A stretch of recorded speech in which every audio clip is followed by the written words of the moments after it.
Title: Genocide, Remembering a Dark Chapter in History. Meaning: today, we're discussing the word genocide. Genocide is a term used to describe the deliberate and systematic extermination or eradication of a racial, ethnic, religious, or national group. It's a grave and tragic part of human history.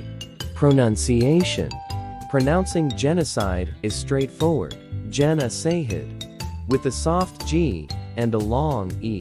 Use in a sentence. For example, the Holocaust is a harrowing example of a genocide that took place during World War II, resulting in the mass murder of millions of innocent people. Importance: genocide is a term that serves as a reminder of the darkest aspects of human cruelty and the importance of preventing such atrocities from happening again. Conclusion: in summary, genocide is a word that signifies a painful chapter in our history, emphasizing the need for peace, tolerance, and the protection of human rights. Thanks for joining us today on your channel name. If you found this information helpful, please give it a thumbs up. And don't forget to subscribe for more educational and informative content.